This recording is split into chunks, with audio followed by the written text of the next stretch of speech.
You are not weak. You are not lazy. You are not broken. You are sitting in the wrong room, and that room is quietly killing your future.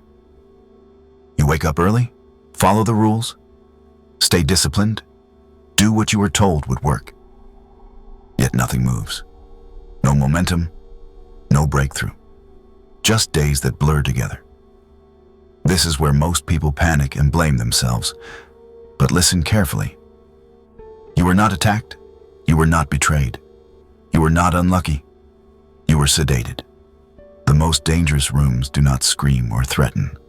They whisper. They leave the door half open. They offer a soft couch, familiar faces, and warm yellow light that makes time feel safe. No one pushes you. No one challenges you. No one tells you to leave. So you stay. And while you stay, your edge disappears. These rooms ask nothing of you, which is exactly their design. And nothing sharpens here. Nothing grows here. Think about the man with a stable job, decent pay, friendly co-workers, and zero leverage 5 years later. Or the woman with supportive friends who always listen, always agree, and never demand more, while her ambition slowly starves. Comfort without pressure is not peace. It is anesthesia.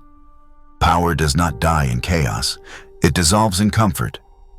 When nothing around you requires courage, you stop producing it. When nothing demands growth, stagnation feels normal. This is why doing everything right still gets you nowhere. You are not failing. You are being neutralized by environments that reward you for being easy to manage. Some rooms don't hurt you. They erase you. If this feels uncomfortably familiar, comment. I feel stuck, but I can't explain why. Your answer will expose the room you are in. Honor and silence will keep the door closed for now, only here. Machiavelli was never interested in making you virtuous, liked, or morally clean. His obsession was simpler and colder. How men lose power without realizing it. He understood that destruction rarely arrives with noise. It arrives through comfort, routine, and environments that slowly file down your edge. The greatest danger in your life is not an enemy plotting against you. It is a room that makes you feel safe while making you harmless. This is the frame you need to see every room clearly. Power is not taken from you overnight. It is diluted. It thins out each time you stay where nothing is demanded, each time you choose ease over friction, each time you mistake peace for progress. Machiavelli warned that people are ruined more often by what they tolerate than by what they fight. When a room rewards compliance, silence, and predictability, it is not neutral. It is shaping you. It is training your nervous system to avoid risk, your mind to lower ambition, and your behavior to stay manageable. You stop sharpening yourself because there is nothing to cut against. Over time, you become agreeable, replaceable, and invisible. That is how power dies in the modern world. Not through open conflict, but through environments that lull capable people into stagnation. Once you understand this, the rooms you sit in stop being random. They become strategic choices. Some rooms exist to test you. Others exist to erase you. Power doesn't disappear. It dissolves. Quietly, comfortably, and without your permission. And this is the moment you've been waiting for since you read the thumbnail. The part most people never get to hear. What comes next are 9 rooms, not ideas, not metaphors, but psychological spaces that quietly shape who you become. Each room looks harmless at first. Each one feels reasonable.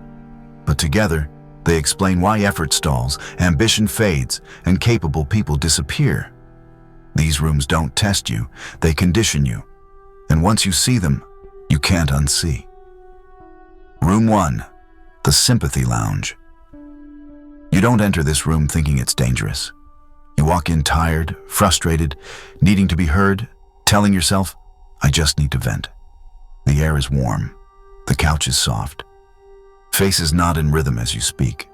For the first time all day, no one interrupts you, no one challenges you. That relief hits your body like a drug. And that is exactly how this room works. In the Sympathy Lounge, pain is currency and weakness is rewarded. Your role here is simple.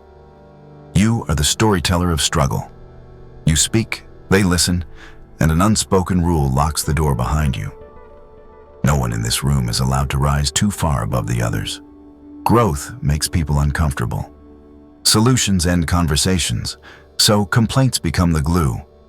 You see it in the group chat where everyone hates the boss, but never leaves. You feel it at the Friday night bar where the same stories get recycled with different drinks. You hear it at the family table where dreams get softened into jokes so no one feels small. Every time you talk, you feel lighter, but nothing improves. Relief feels like progress. It isn't. What you are actually doing is leaking power in exchange for temporary comfort. These people are not evil. They are familiar. And familiarity is the most effective sedative ambition has ever known. They don't want you stuck, but they don't want you ahead either. Your success would force them to confront their own inertia. So they validate your pain instead of challenging your patterns. Over time, you stop looking for answers and start looking for understanding. That is when ambition falls asleep. This room doesn't attack you. It pacifies you. It teaches your nervous system to choose sympathy over strategy. The moment you confuse being heard with being helped, you trade momentum for mercy. If you stay here too long, you won't notice when your edge disappears. You'll just wonder why nothing ever changes, or even though you talk about it all the time. By the time you realize this room has no exit, you've rehearsed your excuses so well that leaving feels cruel, selfish, and unnecessary. Which is how comfortable stagnation convinces capable adults to stay seated while their potential quietly suffocates inside them. Room 2. The guest seat at the power table. You finally get invited, and it feels like arrival. The room is expensive, the voices are calm, the jokes land softly, and for a moment, you believe proximity means progress. It doesn't.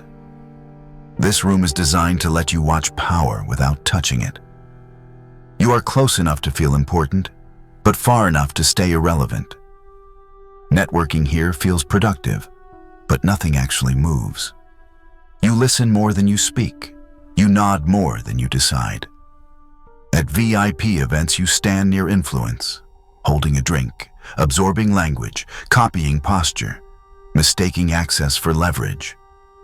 At private dinners with people above you, you laugh at stories that aren't yours, offer opinions that cost nothing, and leave with the illusion that you're climbing. You're not. Proximity is not possession.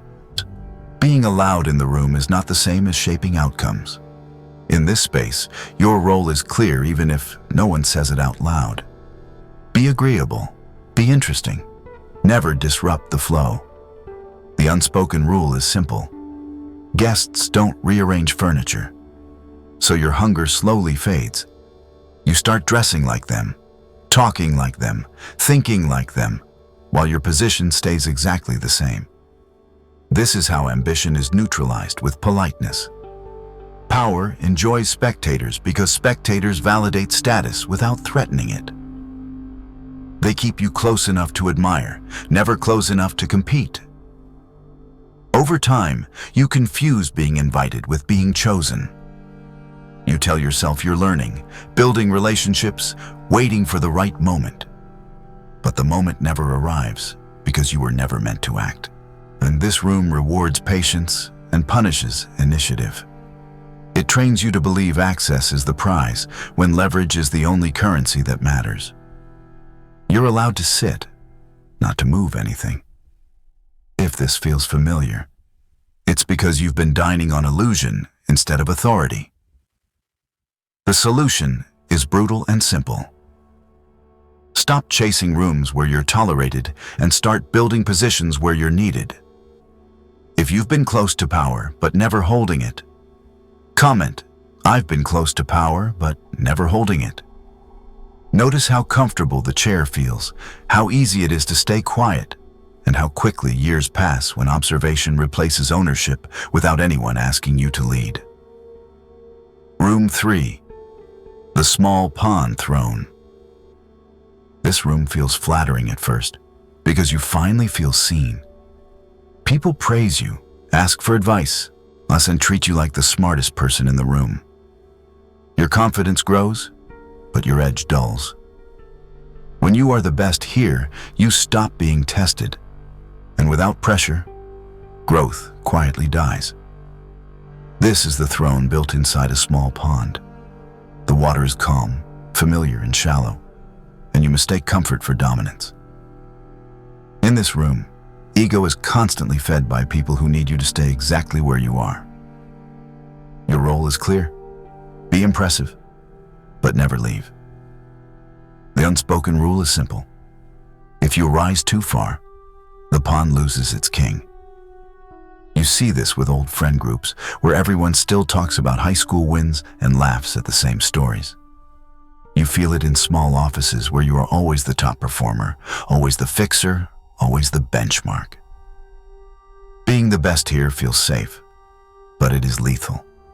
Applause from the weak is a cage, while every compliment becomes a leash. They don't challenge your thinking. They celebrate your past. Over time, you stop sharpening your skills because nothing around you requires it. You begin to confuse being admired with being dangerous.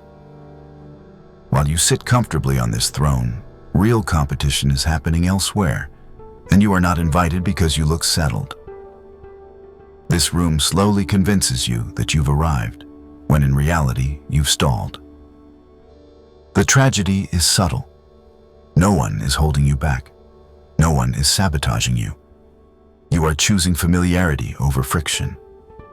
Leaving this room feels arrogant, ungrateful, even disloyal, because everyone benefits from you staying small and shining locally. But power does not grow in ponds. It grows in oceans where you are invisible, challenged, and forced to adapt. No doubt, the solution is not to dominate weaker rooms. It is to walk away from praise that costs you evolution. The moment you stop being the biggest fish is the moment growth resumes, and discomfort becomes a signal that you are finally in water deep enough to demand more from you. And this realization often arrives late, after years are quietly traded away from you. Room 4. The sunken cost chamber.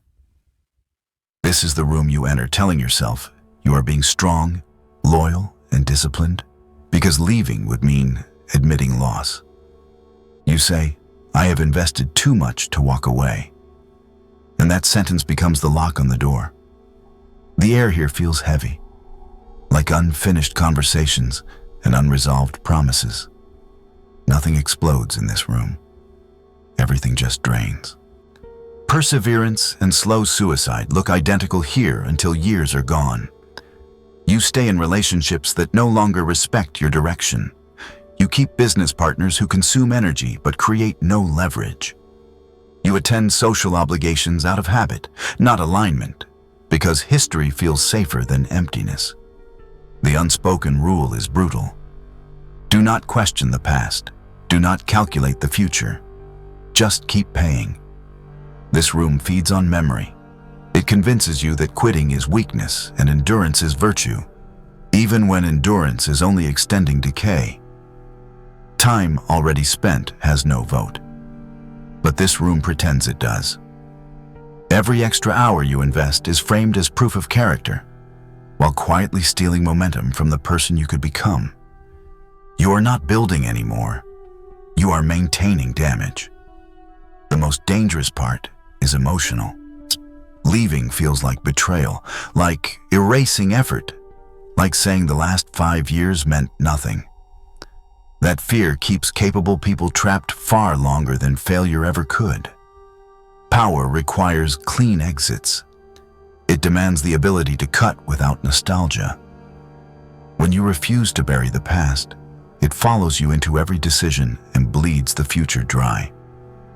This room will never release you on its own. It will wait until you are exhausted enough to confuse survival with loyalty. The solution is not rage or drama.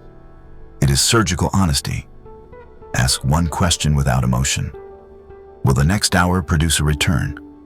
If the answer is no, staying is no longer strength. It is surrender disguised as pride. Walk out before familiarity finishes the job it started. If this room feels uncomfortably familiar, comment, "I am staying because of history, not hope." And recognize that awareness is the first cut that stops the bleeding. This moment is where discipline becomes mercy toward your future self. Because walking away early hurts once, but staying bleeds you daily, quietly, and without witnesses, until opportunity no longer recognizes your name anywhere anymore. Delvin, Room 5, the Status Theater. This room looks like success from the outside and suffocation from the inside. Everything shines here. Cars are newer, clothes are sharper, weekends are louder, and conversations revolve around upgrades.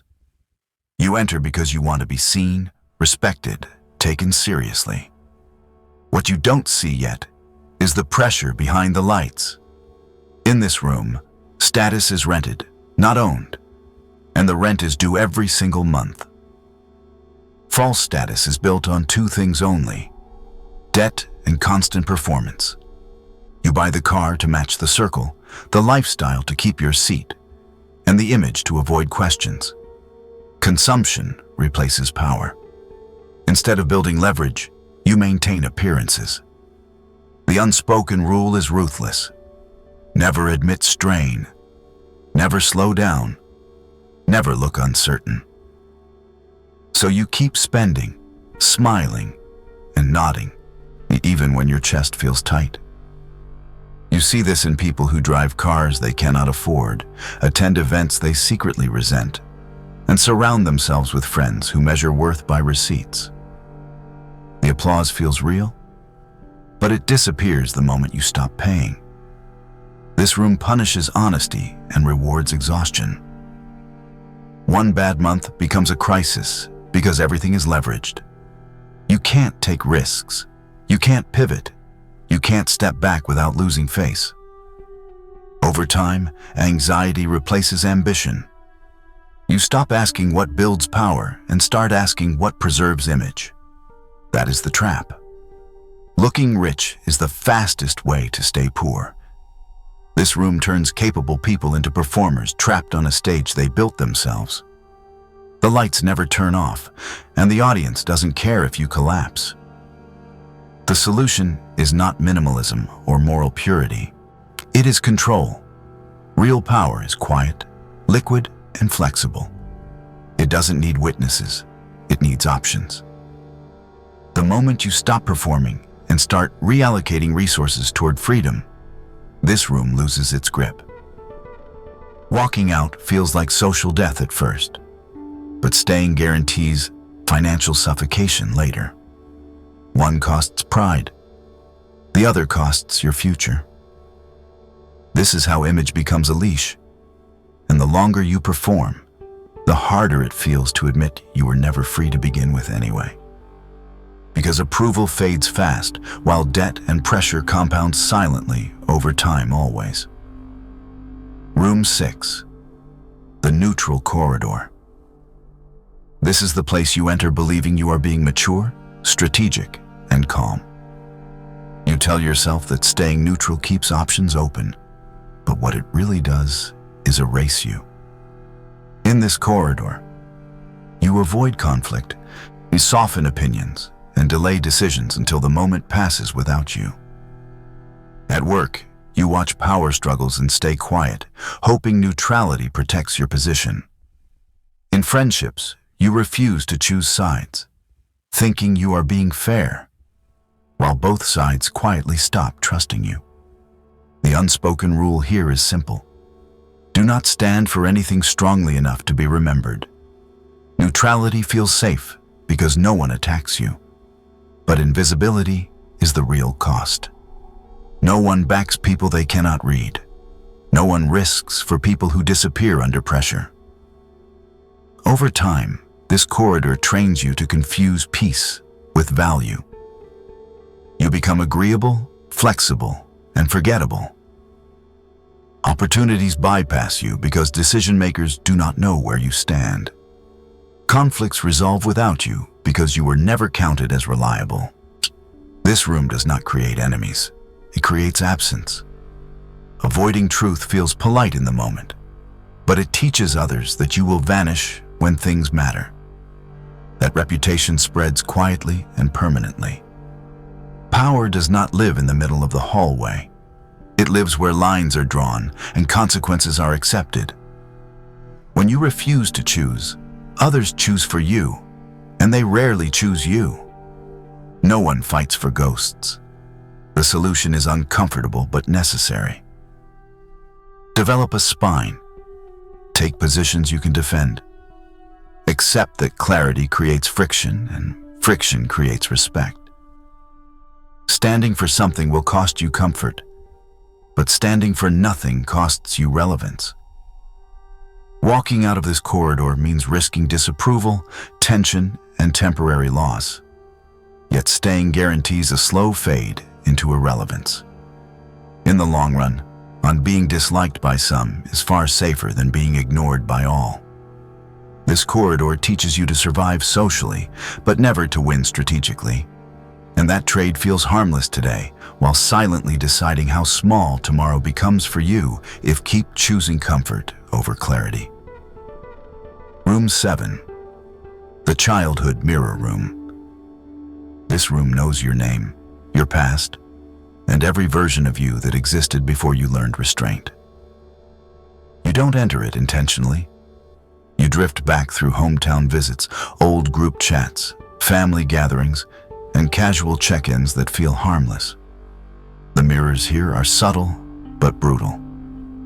They don't show who you are now. They reflect who you used to be. The awkward phase, the mistakes, the version that was easier to predict and easier to control.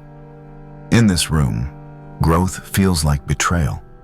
The more you change, the more uncomfortable the room becomes. Old friends joke about who you were, not to hurt you, but to anchor you. Family dynamics reward familiarity, not evolution. The unspoken rule is simple. Don't outgrow the story they already memorized. When you speak with new clarity, they call it arrogance. When you set boundaries, they call it distance. When you pursue something larger, they remind you to stay grounded, which really means stay small. This room doesn't argue with your ambition. It erodes it through nostalgia. You begin editing yourself to avoid tension. You soften your language.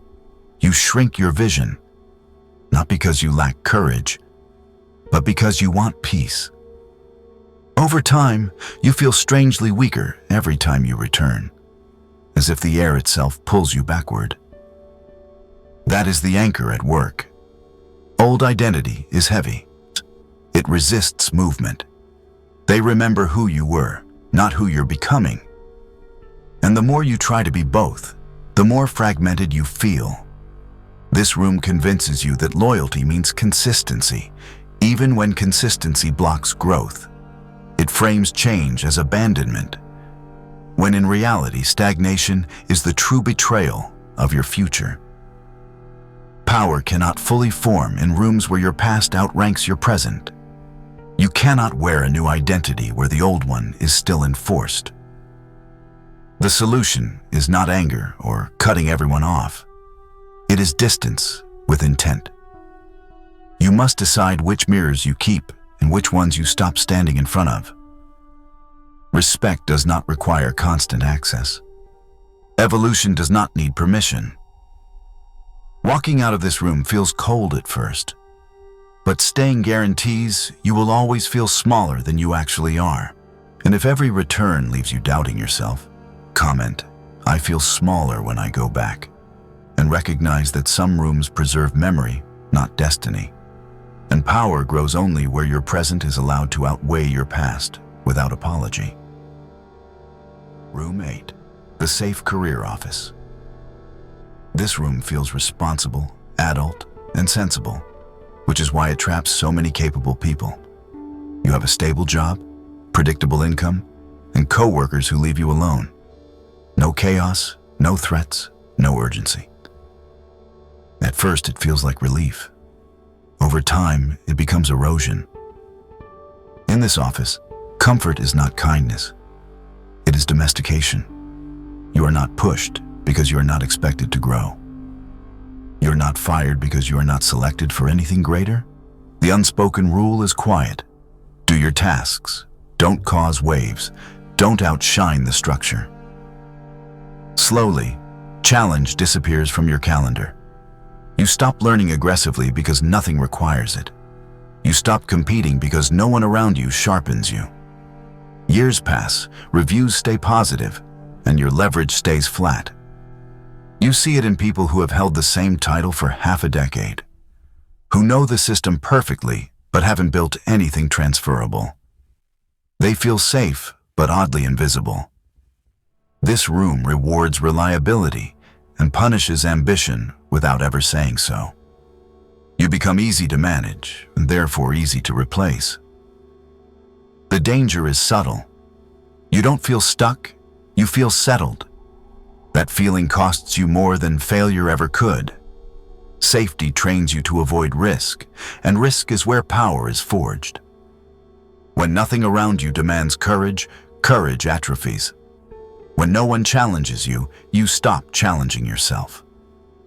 The office becomes a padded cell disguised as professionalism. Safety is the most elegant prison. The solution is not reckless quitting or dramatic rebellion. It is controlled exposure to pressure. You must introduce friction back into your life. Learn skills that threaten your current role. Seek rooms where you are the least experienced person again. Accept temporary discomfort in exchange for long-term leverage. The moment you realize that not being fired is not the same as being chosen, this room loses its authority. Comfort will always invite you to stay seated. Power asks you to stand up and risk being uncomfortable before time decides for you, quietly, permanently, and without apology. That cost is invisible today, but devastating over decades of silent compromise. Room 9, the self-improvement library. This room looks productive, intelligent, and harmless, which is why it traps people who genuinely want to grow. Shelves are filled with podcasts, books, notes, frameworks, and saved videos waiting for the perfect moment. You feel busy here, but nothing in your life actually changes. The emotional hook is subtle. You know so much, yet results stay flat. Learning feels like movement, but it often becomes a sophisticated way to avoid action. In this room, knowledge replaces courage. You listen, highlight, and nod, telling yourself you are preparing, refining, optimizing. The unspoken rule is quiet. Never act before you feel ready. So difficult decisions get postponed. Risky conversations get delayed. Big moves get studied instead of executed. You see it in people who consume podcasts every morning, but avoid the call that could change their career. You see it in endless notes that never turn into behavior. The library rewards intelligence and punishes decisiveness.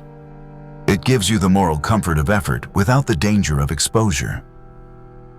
Over time, information becomes a sedative. Information without execution is sedation. This room slowly trains you to confuse understanding with power. You can explain every concept, yet your position stays the same. Nothing threatens you here, and that is the problem. Power is forged through friction, not theory. Action creates feedback. Feedback creates leverage, and leverage creates change. The solution is uncomfortable and simple. Impose deadlines on yourself that do not require certainty. Convert learning into immediate behavior, even when it feels sloppy. Replace 1 hour of consumption with one decisive move. Close the book before you feel ready. Walk out of the library while questions remain unanswered. Clarity comes after movement, not before it. Staying here feels responsible, but it quietly freezes your future. The moment you realize that knowing is safe and doing is dangerous, you see the trap clearly. Growth begins when you choose execution over endless preparation, and accept that imperfect action beats perfect understanding every single time. That decision separates spectators from builders, thinkers from actors, and keeps your life moving forward instead of looping safely inside ideas forever without real consequences attached. You don't need to try harder. You need to sit in different rooms. Every room you enter has rules you didn't write, expectations you didn't agree to, and consequences you still pay. Some rooms sharpen you. Others quietly remove your edge. When you stay in the wrong room long enough, you don't fail loudly. You fade. That is why capable people stall without knowing why. They aren't attacked. They are neutralized by comfort, familiarity, and permission to stay the same. Each room you've seen follows the same pattern. It feels reasonable. It feels safe. It asks nothing up front and charges everything later. That is how power is lost in the modern world. Not through mistakes, but through tolerance. Once you understand this, effort stops being the answer. Placement becomes the strategy. You don't argue with rooms. You leave them. You choose environments that demand courage, punish stagnation, and force growth even when it's uncomfortable. This is not about becoming cold or bitter. It is about becoming deliberate. Power is not aggression. Power is alignment. When the room requires more of you, you become more. When it asks nothing, you slowly disappear. Every room you enter is shaping who you become, whether you notice it or not. The future version of you is being trained right now by the rooms you tolerate today.